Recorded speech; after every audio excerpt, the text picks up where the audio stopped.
Welcome to Disconnecting from the Matrix, where the release is from within.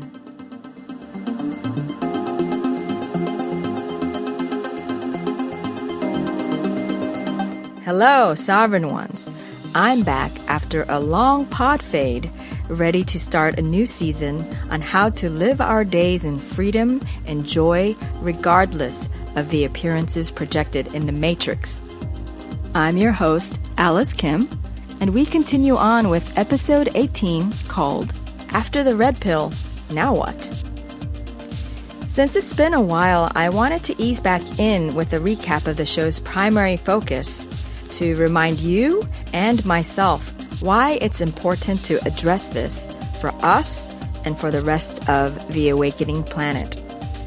Then I'll talk about what happens after you take the proverbial red pill, what options you have to choose from, and how one of the choices is the key to your complete release to freedom. Stick around.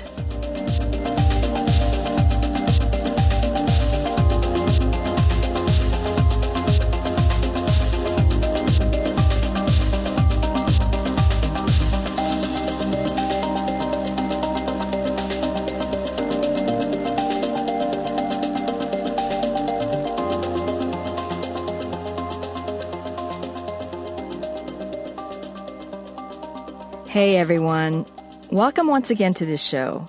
It's good to be back.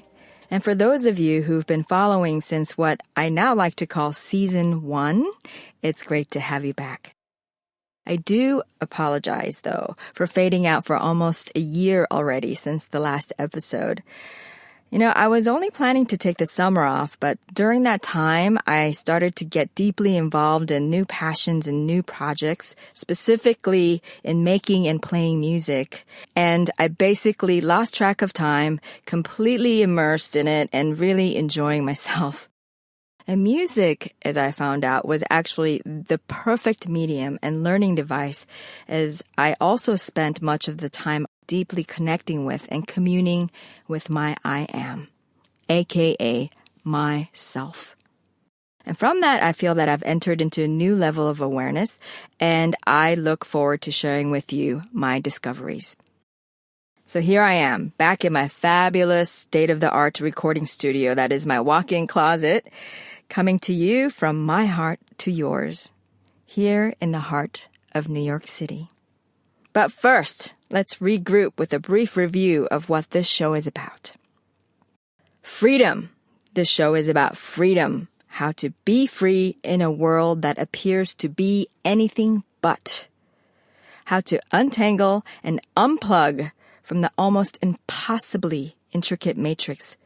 Web entangled within web of mass physical, mental, emotional, psychic, and spiritual control over our personal freedom, over our sovereignty. You know, I feel this oppression everywhere, in every corner of this shared reality called humanity. I overhear it in conversations. I sense it in people's energies. I see it. I smell it. And I feel it everywhere. And of course, I feel it in my own mind and hear it in my own thoughts. This force field envelops us and keeps us in place like gravity. And like gravity, we're so accustomed to it that most people completely fail to recognize that it's even there. That there's a constant pressure, that they're surrounded and drowned by it, enslaved by it, without even knowing it. But not us, not you. Once you start to see it, it ceases to be invisible. And then you see it everywhere in plain sight. Once you wake up, I'm happy to say, or is it rather I'm sorry to say, you can't go back to sleep. Every one of you at one level or another have chosen to dip into the rabbit hole. And guess what, Alice? You're never going to come back out the same way ever again. All right, so I just sounded completely like Morpheus just now. You know, the scene in the movie when he explains the Matrix to Neo when they first meet.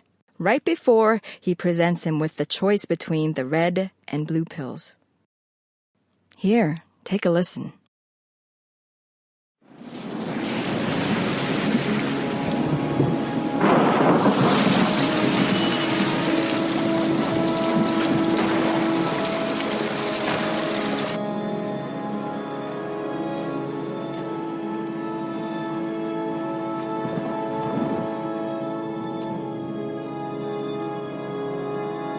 This is it. Let me give you one piece of advice. Be honest. He knows more than you can imagine.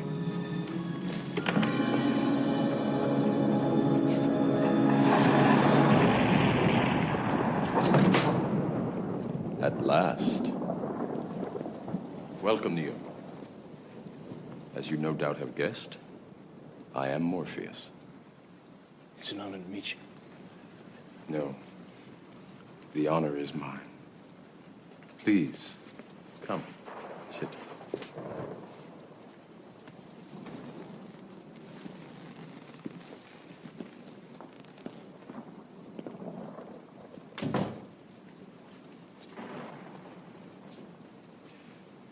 I imagine that right now you're feeling a bit like Alice. Tumbling down the rabbit hole? You could say that. I can see it in your eyes. You have the look of a man who accepts what he sees because he is expecting to wake up. Ironically, this is not far from the truth. Do you believe in fate, Neo? No, Why not? because I don't like the idea that I'm not in control of my life. I know exactly what you mean.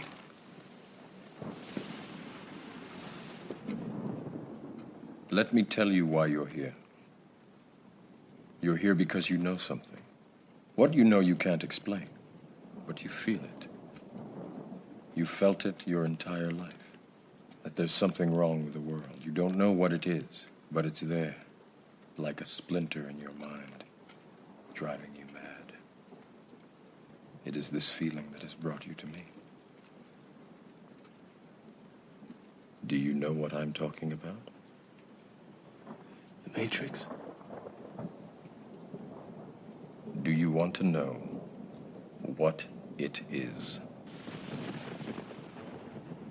The Matrix is everywhere. It is all around us. Even now, in this very room. You can see it when you look out your window or when you turn on your television. You can feel it when you go to work, when you go to church, when you pay your taxes. It is the world that has been pulled over your eyes to blind you from the truth. What truth? That you are a slave, Neo. Like everyone else, you were born into bondage, born into a prison that you cannot smell or taste or touch. A prison for your mind.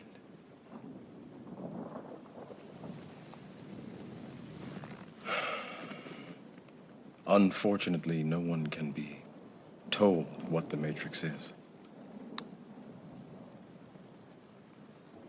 You have to see it for yourself.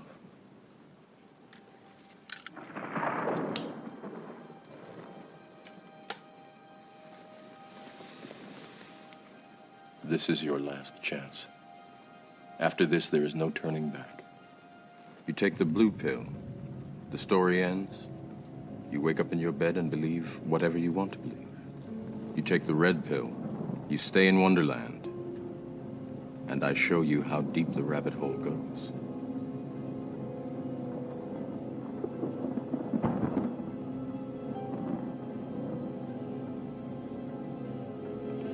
Remember, all I'm offering is the truth, nothing more.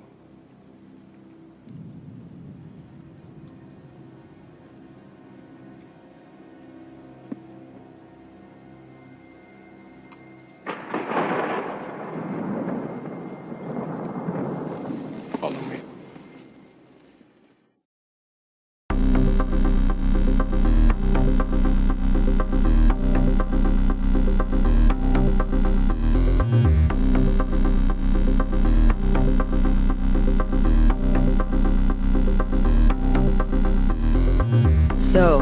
like Neo, now that we've all did swallow the red pill, now that you've gone down that rabbit hole, now that you've woken up, now that you're beginning to see, smell, and touch the unreality, the untruth of this binary program that we collectively thought into existence, what next? What you gonna do? What you gonna be? So you woke up. So what? Now what? Several choices come to mind. 1, you rage against the machines and become a freedom fighter. An interesting oxymoron, don't you think? You band together and battle against the machines, the power systems, the government, corporations, the military-industrial complex, the media, the church, the Illuminati, the ETs, and on and on and on.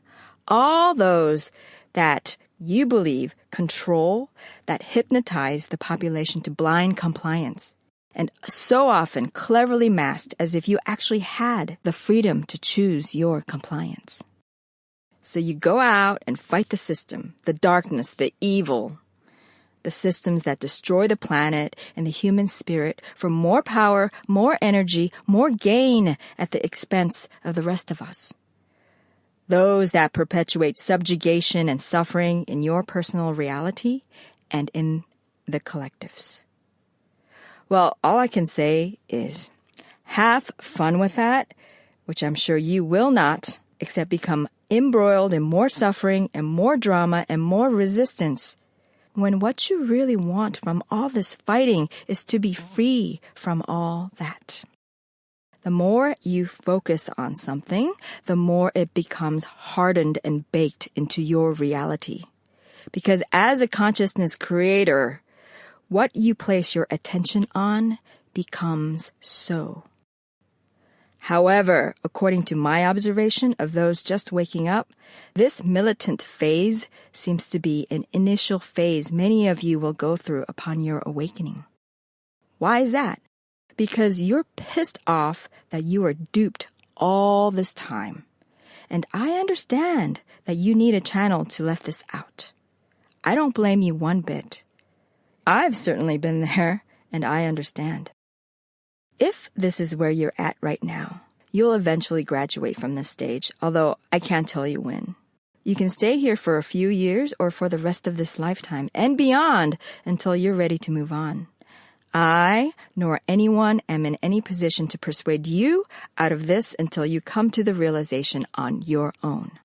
Just know that it's kind of like a growing pain in the awakening process, like some kind of enlightened adolescence. And I don't mean that in any disparaging way. I really don't. It's just that it seems to be a rite of passage for many of us before you realize that you can simply move beyond it. And then you're going to look back and say, damn it, what a waste of time all that fighting was. But you know what? You'll have to find that out for yourself. And that will only happen when you're ready to find out. And it shall pass, I assure you, but only when you've had enough. When you finally give up and say, I'm done going to war. Because this shit, the fighting, it never ends. Because as long as you want to fight, there will always be an opponent to pick a fight with.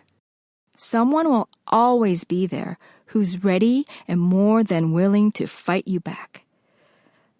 Like Agent Smith. He'll never stop coming after you. In fact, he'll keep cloning himself. And everywhere you go, there he is. And you'll have to fight your way through every single time. It may feel like a different fight, but no matter what you think you're battling, your opponent has essentially been the same all along. And you will find yourself utterly exhausted and not any more free than when you started. Because there is no gain to be had from fighting, and what you think you gain from it always comes with a cost. And anything that comes with a price obviously isn't free. But anyway, have fun for now, And you will ultimately gain something precious from this experience, which is hard-earned wisdom, the kind that eventually takes you to delicious places. So the first choice, raging against the machines, the power, corruption, and lies. That's the title of a great New Order album, by the way. Getting caught up in conspiracies, placing blame on the supposed abusers, the baddies, and getting really worked up about having been a victim, without seeing that you still are a victim as long as you keep acknowledging a power above you. And you will get over this, because you'll find out as long as you cede power to another, as long as you volunteer to be victim, then those you designated power to will always win you out. Because victims always get the short end of the stick.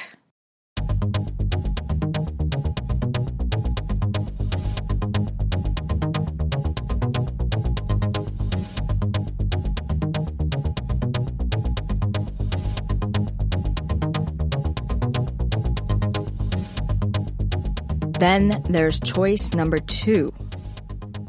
You are like Morpheus. You believe you can be free and you're willing to do whatever it takes. But at the same time, you don't fully trust that you can do it alone. You rely on the oracle's eyes instead of yours. You hang on to the promise of a savior, a messiah, who will single-handedly invalidate your doubts and confirm your hopes, who will swoop in to help carry the load and guarantee your release for you. Now, about this, I just want to say, in addition to the obvious contradiction this means to being your own master, it's also a trap that many people who claim to have somewhat of a mastery fall right into over and over again. The first thing many people do upon waking up is to walk away from their religion, which is a natural result of your expanded awareness. That part is obvious. But what's not so obvious to them is that they go straight from rejecting one form of organized religion or allegiance to a certain dogma right into yet another one, albeit with a different flavor. This time, the flavor of enlightenment or self-actualization instead of salvation. Because, that's so passé. That's so last lifetime. Now, instead of some God in the sky who will redeem you, you grovel at the feet of gurus, all googly-eyed in admiration and adoration. The way I see it, guru worship is actually a huge step back from believing in a personal God, because now you've gone from the idea of transcendence, as twisted as it was, to worshiping form, in the form of people, mortals who are just like you. So you join ashrams, attend all these workshops, receive all kinds of empowerments and transmissions, hang on to everything these gurus say and write. You might no longer read the Bible, but now you have replaced it with another book. You get addicted to your new identity as a seeker and end up being a spiritual junkie. I can testify. I have been there and I fell hard for it, thinking that the high was real and I was actually getting free. Anyway, you get the picture, and definitely more on this later. But this dovetails directly into a related trap, which is choice number 3. If choice 2 was like being Morpheus, now you are Neo. Here I'm going to assume that you understand my references from the movie The Matrix, obviously. And if you haven't seen it, where have you been? Please go watch it. So anyway, you are Neo. You may be rather reluctant about this, but you feel that you are somehow called to be a savior of some sort. You don't necessarily feel like you have to be some global avatar like a Jesus or Buddha figure, although some of you might. But mostly you feel like you've got some kind of responsibility to be a spiritual social worker. You want to save folks because now that you can see, you see what's good for them too. So then you become a missionary. You become a light worker. Ugh. I cannot stand that word, light worker. That is so old fucking energy. New age. And I know you all know that stuff gives me the heebs. All smug. So 70s. Anyway, this light worker thing. I ain't got nothing against light. But if you're not careful, the only thing that you'll be busy working on as a light worker is to light up your own ego and think you're better than everyone else. Because you're so high frequency. What spiritual arrogance. What an asshole. You take it upon yourself to carry the cross, to alleviate the suffering of mankind. You join prayer circles for world peace or saving the dolphins or whatever. And you run around the world opening intergalactic portals on behalf of the world like you're some kind of Gandalf. And then you put on your Jesus hat and you wave your hand around, thinking you need to go around healing the sick and waking up the muggles. And then what usually happens is you develop a chip on your shoulder because these people you're trying to save out of your compassion keep laughing at you instead of dropping at your feet in awe and appreciation for your great service. You can almost kind of understand how Jesus might have felt. After all, you and JC have so much in common. He got laughed at and eventually nailed and tortured to death even after all those life-affirming miracles that he performed. None of which you can do, by the way. But you secretly wish you could, just to show those ingrates what's up. On the flip side, though, you may be one of those kindly souls who care so much about the world that you can't bear to see the suffering all around you. And then you volunteer to carry the cross for them. You want to help so badly that you want to give everything up to others first. You are a martyr. Well, I'm sorry to break it to you, man, woman, but that's just about the most ignorant and egotistical thing ever. This is a whole discussion in its own right. So let's also leave this here for another time. Either end of the spectrum, the Grand Messiah or the Mother Teresa, are two faces of the same coin, of saviorhood. I will say that being the savior, this third choice, is actually more advanced than waiting for one as the choice before that. I mean, at least you're willing to take things on by yourself and take full responsibility. It's definitely in the right direction. But come on now, honestly, get over yourself. No one needs you to save them. What they need is for you to honor them as they are and to acknowledge the I am of each, the perfection, their divine heritage, that you, them, and we all share equally. No one is higher or lower than the other. You know that by now.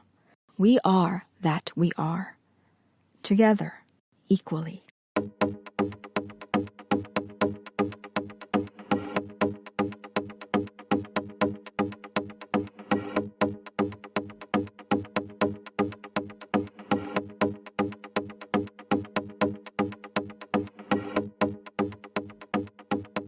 So this nicely leaves us with choice 4. You save yourself.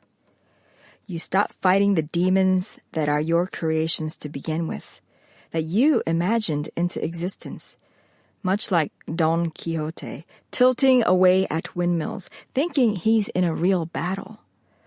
But that battle only exists in your mind. You also know better now than to look for something, someone outside of yourself to do it for you. Giving up your throne, your sovereignty, your mastery to another. You're also so focused and desirous of coming back to your individuality, your indivisibility, your completeness, that you no longer concern yourself with fracturing parts of you to break off and then give away to patch up everyone else's incompleteness. And especially when they never wanted nor asked for your help in the first place. If you want to change your world and your conditions, you need to change yourself. If you want to master your world, you need to master yourself. Healer, heal thyself. Know thyself. I'm not saying to stop helping others. That's not what I'm saying at all. But as with the safety instructions you get before taking off on a plane, when there is a disturbance in the cabin pressure and the oxygen masks drop down, please be sure that you help yourself first before you assist other passengers. Because if you don't, you'll be dead, and a dead one can't save the life of another. The phrase that pays, the line that I always repeat is, as within, so without. Don't worry about others. They are awesome creators in their own right, just like you. They are having a ball getting exactly what they want. It's not up to you to change any of it. All you need to be concerned with is your own clarity and your own accurate understanding of your own truth that pertains to your own reality. You need to come correct with yourself only. Ironically, that's actually the only way for you to ultimately save the world. Not because it's your job to save the world, but because it is inevitable that your conscious cultivation of light and wisdom and love can't help but to shed its fragrance and radiance onto those that behold you when it is their time to want what you have. Hold your own, work on yourself, and those who are ready to be free also will come to you and ask for your assistance when they are ready. In their own time, not yours. Until then, be a dear and don't be a missionary. We all know what good that's done for the world. Help only yourself for now. You'll have plenty to work with as it is. The others who want your help, they will come, but they will come to you on their own, in their own time.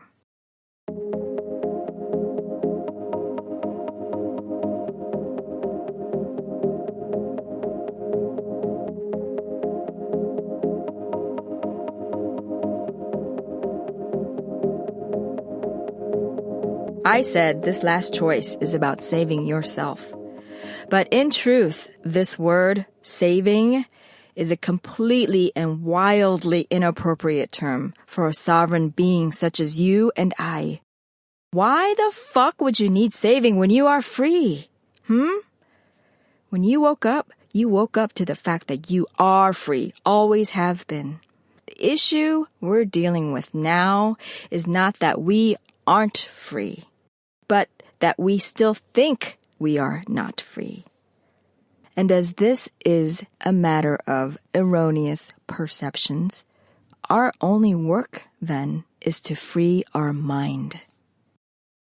So it's not really saving yourself so much as releasing yourself from your self-created distortions and limitations to reveal your limitlessness, to know what you really are.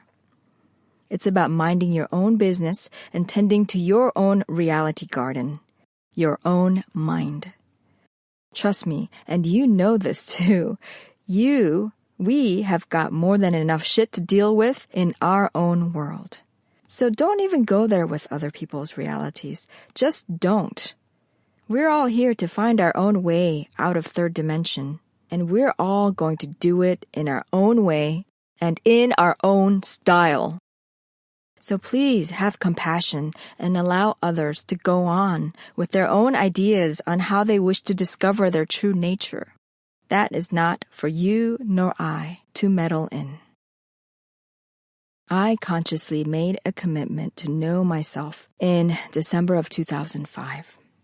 I will never forget that day because I received a very clear response from my reality immediately after that decision, which I'll share with you one day.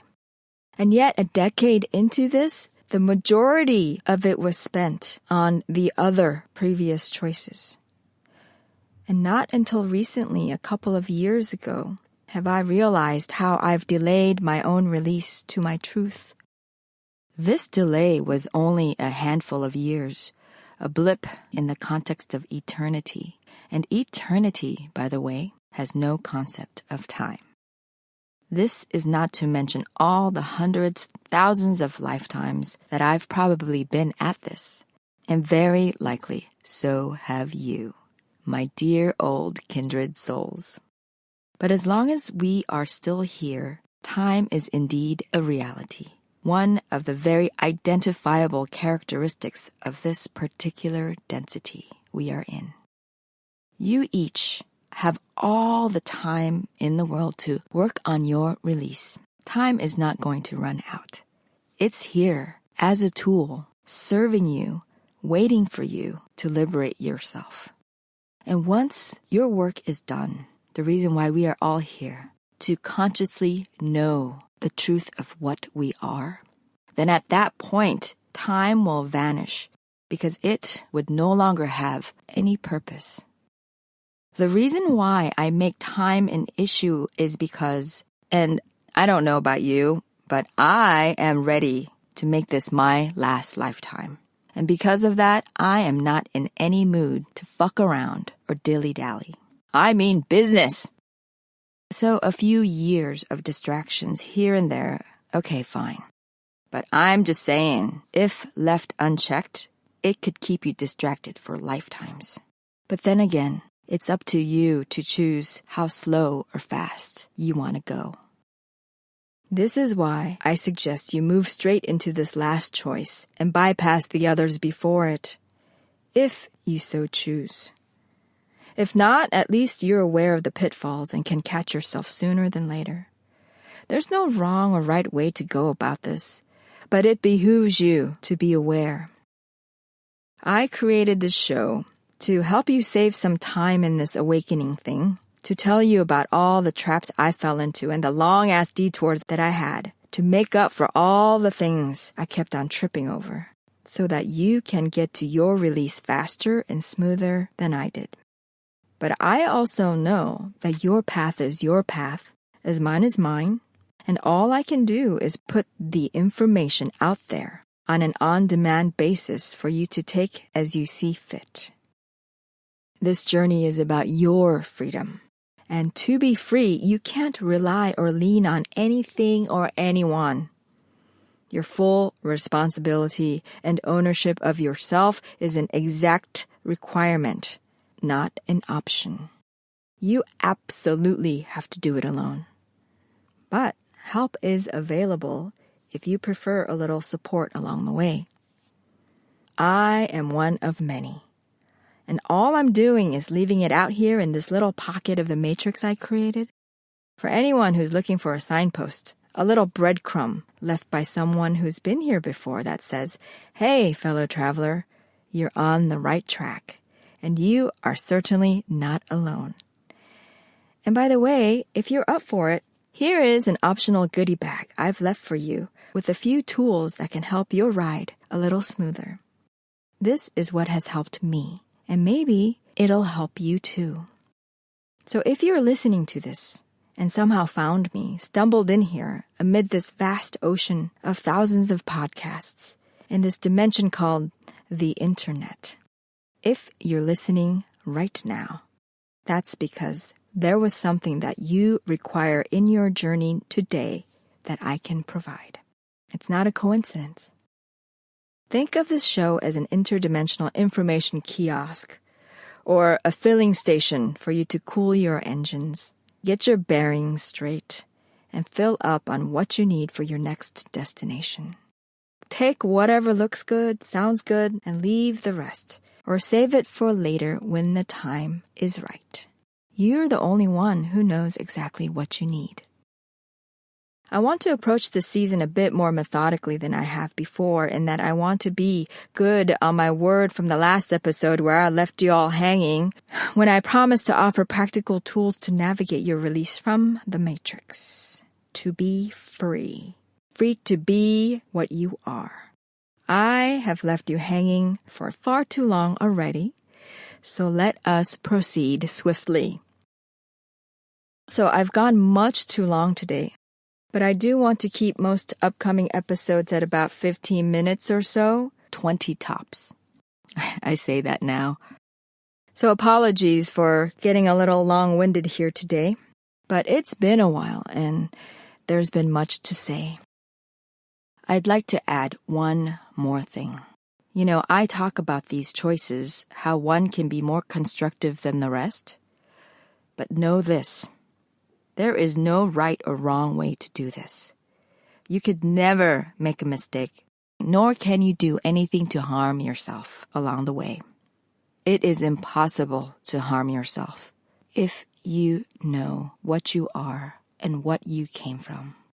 Just know and be comforted that all of your experiences have been requested by your fully awake self.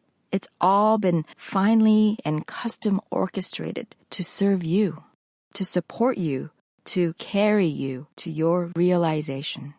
So you cannot take a wrong turn. There is no such thing as a bad choice, a mistake.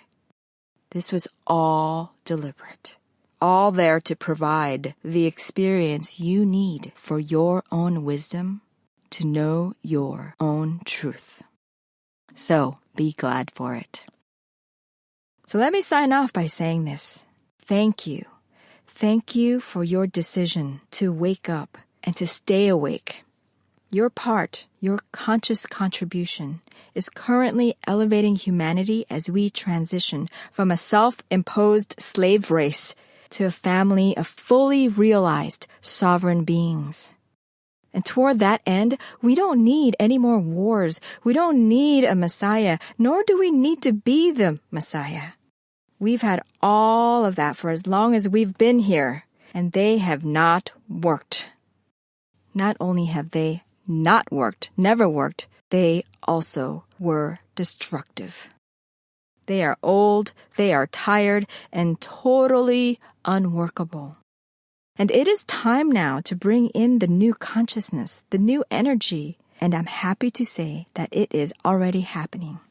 And that you, me, we are all on this leading edge of this much needed expansion.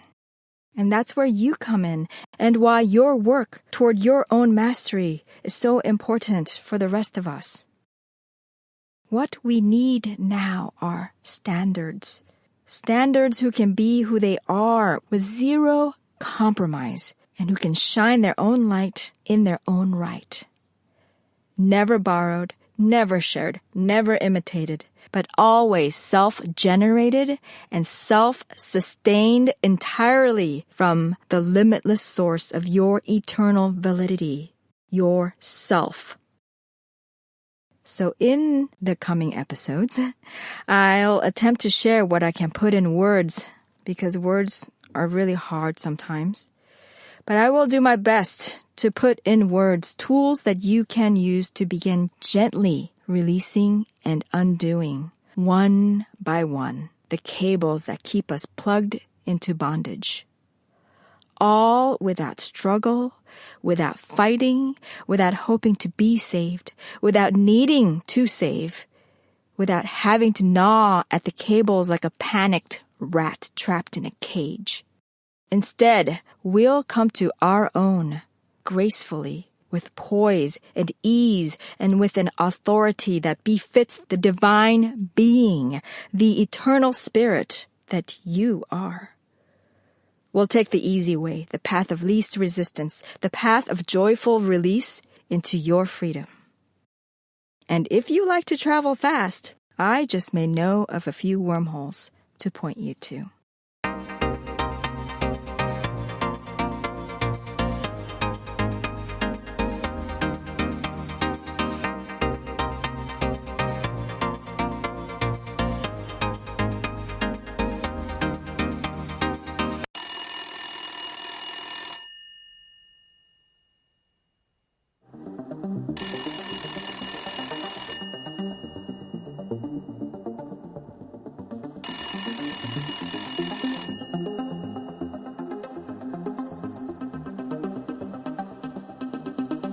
So that's all for today.